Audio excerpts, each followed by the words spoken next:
Hello students, welcome to online classes of Semester Global School.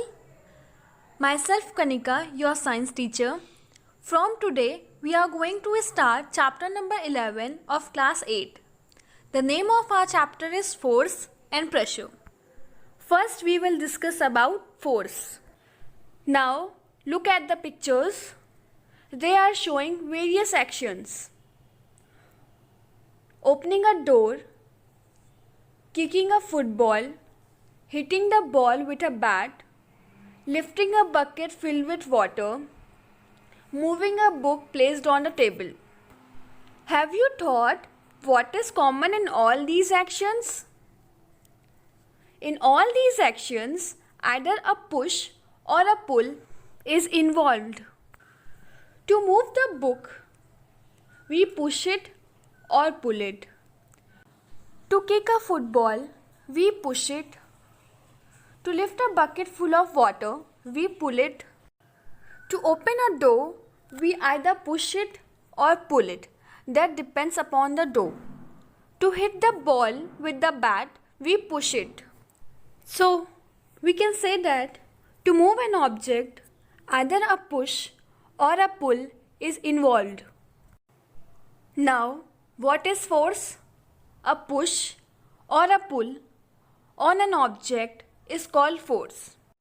For example, force is used when we kick or push a football. Force is also used when we lift a bucket filled with water. Forces are due to interaction. Suppose a car is lying on the ground. It does not change its position by its own unless an external force is applied on it. So, to bring the car in motion, we have to interact, or we can say touch, with the car either by pushing it or pulling it. It means we can move the car by applying force on it. Now see, the red toy car is at rest. How could you get it to move? You can use your hand to push it away or pull it towards you. So, we conclude that without an interaction, the force cannot be applied to change the state of an object. Effects of force. A force cannot be seen, but can be judged only by the effects which it can produce in various bodies around us.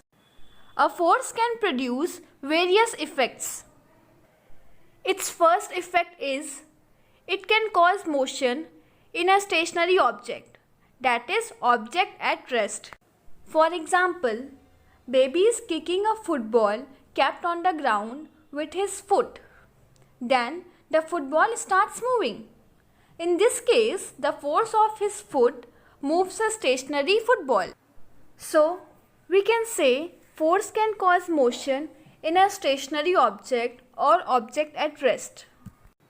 However, it is not necessary that a force always makes a stationary object move. For example, when you try to push the wall of your classroom, it will not move. Similarly, when you try to push a tree in your garden, it will not move.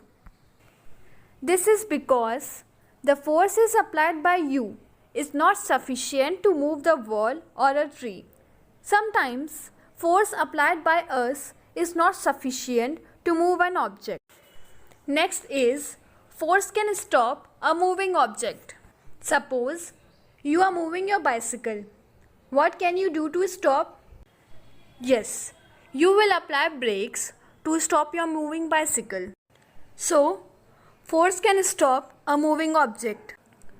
Force can change the direction of motion of a moving object.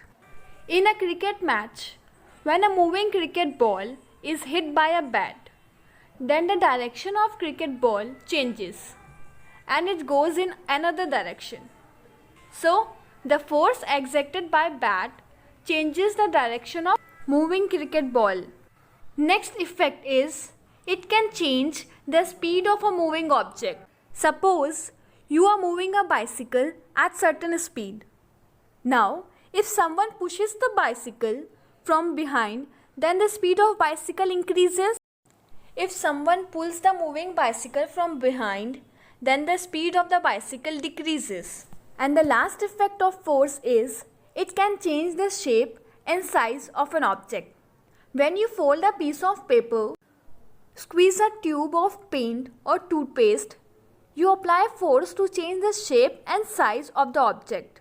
So, force can change the shape and size of an object.